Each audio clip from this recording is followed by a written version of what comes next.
happened to come from Leviticus, the 17th chapter, in the law. That's right. We got it in the law. Yeah. But how do you tithe? But you jumping all through. Tithing's in the law too. You jumping all through the New Testament.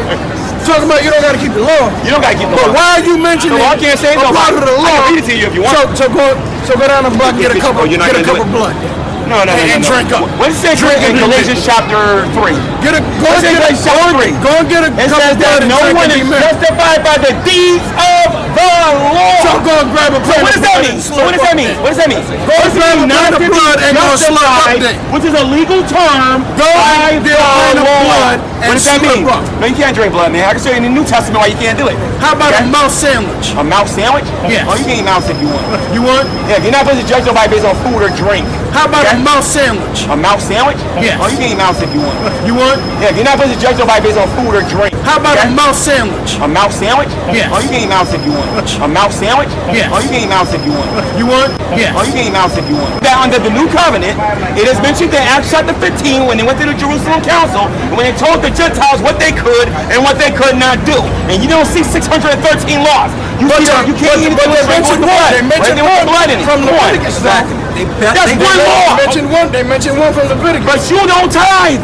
But now, I don't drink blood. When I'm talking about sin. Whoa, wait a minute. I think that's sin too. But you don't keep the law. Calling white people the devil is a sin too. How you keep that law? Calling white people the devil is a sin. Why you keep that law but don't try to keep the law? Where did the Bible says you're supposed to love your enemies? I believe Matthew chapter 5 verse 44.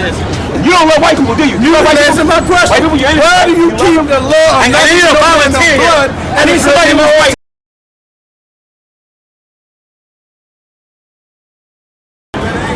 In Deuteronomy, why did God say, thou shalt not abhor Edomite? Why was that written? What took place at that time? What was going on at that time? Where was the children of Israel at that time? The children of Israel was in the wilderness, I believe, and they was about to get the land. They was about to take. They was in the wilderness. Do you believe? They was given the law at Mount Sinai. Come on. Bring it up. Deuteronomy 32. So let's try this again. Talk about it. You're told to love the Edomites. You don't do it. Jesus says to love the Edomites. You don't do it. And you keep the laws to the best of your ability. And you don't do it. Jesus said that you will know who his disciples are by the love that they have for one another. And this man right here don't love you unless you're a black, Latino, or Native American Indian. That's racism. Unless you're a black, Latino, or Native American Indian. That's racism. And a mouth sandwich? Yes. Oh, you can eat mouths if you want. You want? A mouth sandwich? Yes. Oh, you can eat mouths if you want. You want? A mouth sandwich? Yes. Oh, you can eat mouths. I want to give all the praises and the honor to Yahweh Bahashem, Yahweh Shah Bahashem, Rucha Ha Kwadash, and double honors to the elder apostles and the bishops of Great Millstone. Also, sincere shalom to you other elders, you Akim, you brethren, you few sisters and followers of the truth.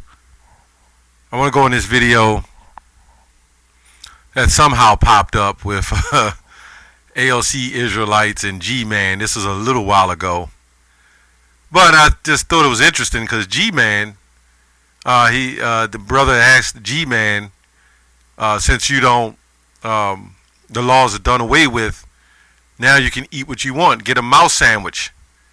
And Gman said, yeah, I should be able to eat mouse if I want. You know, or maybe you ought to go to Australia. You know, they have a plague going on down there. So I just wanted to touch on that and get a scripture real quick before I go into the rest of the lesson. Isaiah 66:17 is the first scripture came to mind. They that sanctify themselves and purify themselves in the gardens, behold, one tree in the midst, eating swine's flesh, right, which represents abominable foods. And the abomination, right? That's why it says swine's flesh and the abomination. And the mouse shall be consumed together, saith the Lord.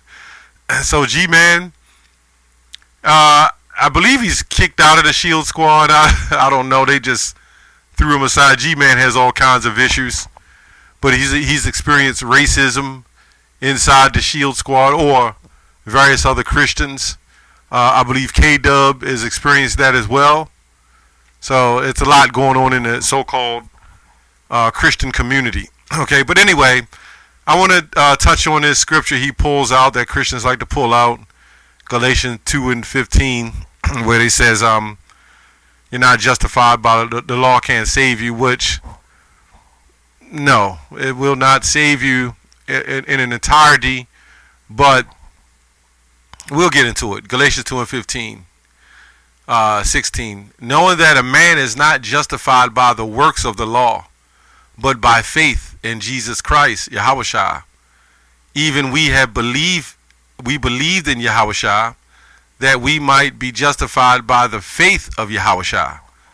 And I want you to listen there, by the faith of Yahushua, and not by works of the law. For by the works of the law shall no flesh be justified. Why is he saying this? Because as Yahushua, even in the time of the Sabbath, who had healed the blind man, you had Jakes, where they physically put more emphasis on the law, but that law is in effect, because you're still, even though you putting your energy into the law, you have to have faith, which means what Paul is quoting here, what is being said is that Jakes, they put so much emphasis on the law, but they're not rolling in faith, so to speak. It's just all about the law. And we can get that in James 2:18. It says, yea, a man say, thou hast faith, I have works. Shew me faith without works. So here we have Paul saying, you're not justified by the works of the law. But here it's saying, I have faith without works. Show me faith without works, and I will shew ye thee by faith by my works. Thou believest that there is one God, thou doest well. The devils also believe and tremble. But will thou know, O vain man, that faith without works is dead? Right? So was not Abraham our father justified by works when he had offered Isaac his son unto the altar? Meaning actions. So it's a two-way deal. You just can't go on and complete the Sabbaths and the high holy days without the faith in Yahweh B'Shem Yahushua. It's a two-edged deal. Was not Abraham our father justified by works when he had offered Isaac his son up to the altar? Seest thou how faith wrought with works, and by works was faith made perfect? So it's about doing. That's why the scripture says, be ye doers of the word and not hearers only. Because this is what happens when you get a Christian who starts saying it's not about works. This is what a Christian is saying. He's saying, okay, the laws, Paul said we're not justified by the law anymore, so now we don't have to do the law. But that isn't what Paul said. We'll also get that. That's not what he's saying. So you have people who strictly believe in the law. There's Israelites who, that's all they teach is the law, but they're not going into faith because they're saying that you ain't got to worry. The Most High got you. The time of Jacob's trouble, don't worry about it. But then you got Christians who say, well, you don't even have to worry about the law. So one's saying you don't have to have faith, and the other one's saying that you don't have to worry about the law. When they go hand in hand. Right? Goes on to say, and the scripture was fulfilled with which saith, Abraham believed God, and it was imputed unto him for righteousness, and he was called the friend of God. Yea, then how that by works a man is justified, and not by faith only, right? And it goes on and on, you know, going on to the rest. So let's go back here. Let's go back here. Okay, we went into James, Galatians. So let's go on down here to the definition of faith in his definition. In Galatians, justified by works of the law by faith, G4102. it says conviction or the truth of anything, belief in the New Testament of a conviction or belief respecting man's relationship to God and divine things, generally with the included idea of trust and holy fervor, heat, born of faith and joined with it, relating to God, the conviction that God exists and is the creator. So what it's saying here, you have to have works too. You have to have belief. You have to have works. Now, when you go into the story, I believe, of the parable of the miner or the penny, where you had a bunch of jakes that was putting in money for the tithing or the situation, they were just putting up money, but they were rich. You know, they had money, and a woman came and she all she had was the mite, so to speak. She didn't have very much, and Yahushua said that, you know, that woman is faithful. So you had guys that was about to work, but they didn't have faith. So it goes hand in hand. But then you can't say I have faith in Yahushua. I have faith and belief in the Most High Yahushua. But then you say I don't want to do nothing to help build the body of faith of this thing. Okay, so this guy Gman claims he has faith that the law is not justified, right? And if he believed that the law is not justified, why is he out there so-called fighting as an apologetic with works? He said we're not justified by works, so what are you out there working for?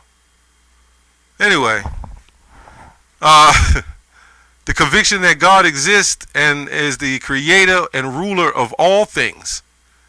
This is the faith that he's talking about. When you go to G3982, let's go to G3982.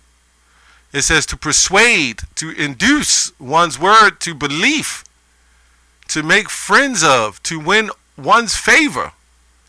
This is why Paul had these slick sayings and said things that Jake didn't understand, catching him with guile. You know, he was using, Yai-Quabin, 3982.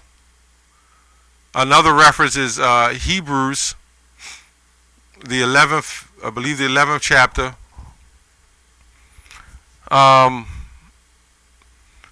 Let me go on down here. It goes into Hebrews 11:7. By faith, Noah, being warned of God of these things, not seen as yet, moved with fear. Because faith is basically something that, let me go to Hebrews 11:1. Now faith is the substance of things hoped for, that evidence of things not seen. Right? So this is why we have faith in Yahweh and Yahushua.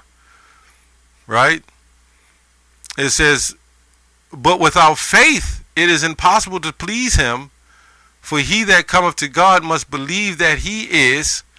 Right? So you can't go on the works and say, hey, I believe, and you're out there doing the work and you're showing everybody you believe in God, but you don't have any faith. And that he is the rewarder of them that diligently seek him. And that's going to come into this thing with the thing that we talk about in Revelation 13:9. So that law is not going to save you ultimately, but the love of the Most High will. Right? The love of the Most High will.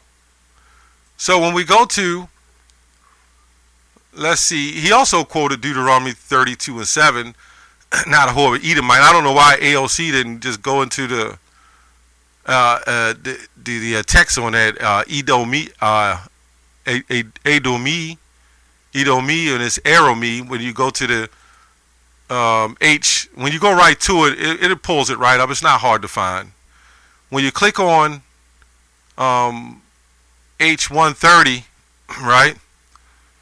The reference H123, it says C8726. You just click on H726. Instead of Edomi, it's Aromi, right? Aromite, Syrian, Edomite, Ketib, Edomite, right? It says Aromi, a clerical error for H130, an Edomite. Okay, so we're going to come out of there now. So when you go into these definitions, like you had Joshua, father, forgot his name, called him the Kenizzite. Does it mean that's what he was? No. So this is why they had mistranslations. Okay. Anyway, let's go to Mark. He talk about something about we supposed to love our enemies. Let's see what it says. Mark 12:30, 29. And Jesus, Yahushua, answered him, the first commandments is, Hear, O Israel. So we know it's talking about the Israelites. The Lord our God is one Lord, and thou shalt love the Lord thy God with all thy heart, with all thy soul, with all thy mind, and all thy strength. This is the first commandment, right? So basically what's being said here, just because you rolling around keeping the laws don't make you a man of God. That don't make you, you have to have faith and following the laws, you know, to the best of your ability, right? Obviously, because we can't keep all the laws, okay? And it says, and the second, like namely this, thou shalt love thy neighbor as thyself. There's none other commandment greater than these. So that is talking about your neighbor, your enemy is your neighbor. Israelites, when it says love your enemies, it's talking about loving Israelites, right? So I just wanted to touch on that a little bit. I thought it was something that Gman said that he it's okay to eat mice, you know, although that mice carry germs and disease, they're cleanup, they have other biological functions that they have on the earth, you know, to help the food chain or whatever. Maybe that's why Australia is going through so much, because you know this man disrupts the food chain. You take all the snakes and all the animals and everything else away. Well, they were all set up in a order. But you know how this man get down. But it's guys like this that's telling you you can eat mice, you can eat shrimp, you can disrupt the food chain that was set up to keep the earth functioning. Well, nothing wrong with mice. They do their part. That's all I have on that. Shalom.